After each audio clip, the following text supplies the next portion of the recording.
Halo, assalamualaikum warahmatullahi wabarakatuh. Selamat datang kembali dengan saya di dalam mata pelajaran seni budaya. Ini adalah video lanjutan, yaitu video part ketiganya dalam materi berkarya seni rupa 3 dimensi. Baiklah, saya mulai saja. Kali ini saya akan membahas media dan teknik karya seni rupa 3 dimensi. Media berkarya seni rupa 3 dimensi sangat beragam bergantung dari teknik yang digunakan. Teknik pembuatan karya seni rupa 3 dimensi antara lain sebagai berikut. Yang pertama adalah teknik cetak atau cor tuang. Teknik cetak untuk pembuatan karya seni terapan, yaitu tuang berulang atau bivalve, dan tuang sekali pakai cire per due. Nah, teknik bivalve merupakan dua jenis cetakan yang terbuat dari batu, gips, dan semen yang bisa dipakai berulang-ulang sesuai kebutuhan. Teknik bivalve sering digunakan untuk mencetak benda-benda sederhana yang tidak terlalu rumit pembuatannya. Nah, adapun teknik cire per due biasanya menggunakan benda dari logam atau tembaga dan besi yang bentuk dan hiasannya lebih rumit. Yang kedua adalah teknik modeling.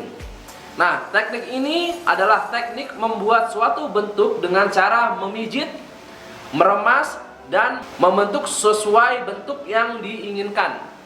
Bahan yang digunakan dalam pembuatan teknik ini adalah bahan yang bersifat plastis, seperti tanah liat, plastisin, lilin, dan bubur kertas. Yang ketiga, teknik pahat atau ukir. Dalam teknik ini digunakan untuk memahat, menggores, menoreh, dan membentuk pola permukaan benda. Benda-benda yang dapat diukir atau dipahat antara lain kayu, batu, atau bahan lain sejenis. Alat yang digunakan untuk mengukir adalah tatah. Hasil karya seni dari pahat ukir antara lain terdapat pada alat-alat kebutuhan rumah tangga seperti kursi, meja, lemari, dan hiasan dinding. Yang ketiga adalah teknik tempa. Nah, teknik tempa biasanya digunakan untuk membuat benda-benda dari logam, besi, baja, dan kuningan. Nah, logam terlebih dahulu dipanaskan di perapian khusus, kemudian ditempa atau dibentuk sesuai keinginan. Contohnya adalah benda tradisional dari hasil teknik tempa adalah aneka senjata tradisional dan benda-benda perhiasan. Yang kelima adalah teknik anyaman. Nah, hasil karya seni rupa terapan yang menggunakan teknik anyaman, misalnya tikar, topi, tas, kipas, dan benda-benda hiasan lainnya, bahan yang digunakan untuk membuat anyaman ini sendiri bisa terbuat dari bahan alam, seperti rotan, bambu, serat kayu, dan eceng gondok. Yang keenam adalah teknik butsir. Teknik butsir yaitu membentuk benda dengan mengurangi dan menambah bahan, misalnya membuat keramik dengan bahan dasar tanah liat. Yang terakhir adalah teknik las. Nah, teknik las ini yaitu membuat karya seni dengan cara menyambungkan bahan satu ke bahan yang lainnya untuk mendapatkan bentuk tertentu. Nah, misalnya patung kontemporer dengan bahan dasar logam. Oke, selanjutnya saya akan bahas yaitu berkreasi membuat patung. Yang pertama, ragam bahan dan teknik pembuatan patung. Nah, beragam teknik penciptaan karya seni rupa 3 dimensi antara lain teknik butsir, cor, las, tempa, pahat, konstruksi, cetak, dan lain-lainnya. Nah, teknik-teknik ini baru masa kini diterapkan oleh para seniman kontemporer. Nah, teknik-teknik tersebut umumnya juga diterapkan dalam pembuatan patung. Patung berbahan semen dibuat menggunakan teknik cor. Patung berbahan tanah liat dibuat menggunakan teknik butsir, serta patung dengan bahan kayu dan batu dibentuk dengan teknik pahat. Yang kedua, karya seni patung dari bahan gips atau gipsum. Nah, salah satu patung unik yang bisa dibentuk melalui proses mudah adalah patung berbahan gips.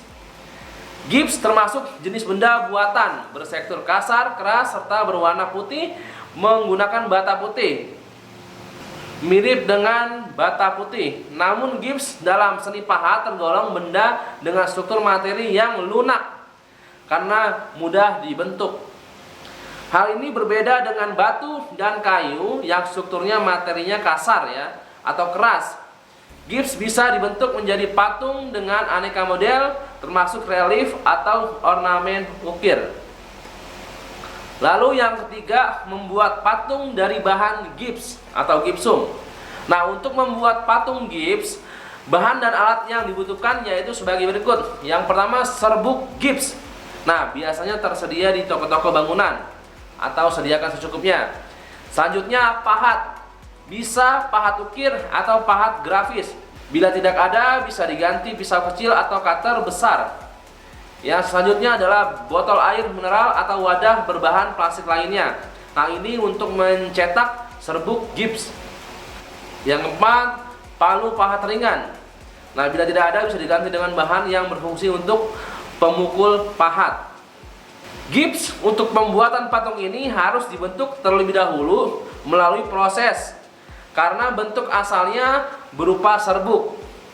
Tahapan membuat patung sebagai berikut. Yang pertama, sebelum membuat patung, membuat desain terlebih dahulu.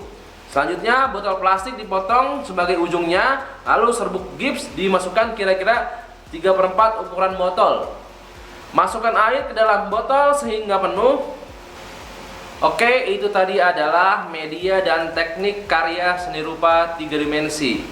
Selanjutnya adalah berkreasi membuat patung. Ragam bahan dan teknik pembuatan patung. Nah, ini beragam teknik penciptaan karya seni rupa 3 dimensi antara lain yaitu menggunakan teknik busir, cor, las, tempa, pahat, konstruksi cetak atau teknik-teknik baru masa kini yang diterapkan oleh para seniman kontemporer. Nah, teknik-teknik tersebut umumnya juga diterapkan dalam membuat patung. Patung berbahan semen dibuat menggunakan teknik cor. Lalu patung berbahan tanah liat dibuat menggunakan teknik busir, serta patung dari bahan kayu atau batu dibentuk dengan teknik pahat. Nah, itu adalah ragam bahan dan teknik pembuatan patung. Nah, untuk praktek seni budaya kali ini nanti kita bisa membuat patung. Nah, untuk penjelasan detailnya nanti ada di deskripsi ya. Oke, untuk pembahasan video kali ini dalam berkarya seni rupa 3 dimensi telah selesai. Semoga video kali ini bisa bermanfaat untuk kalian. Sampai ketemu di video selanjutnya dalam pembahasan materi lainnya. Oke, assalamualaikum warahmatullahi wabarakatuh.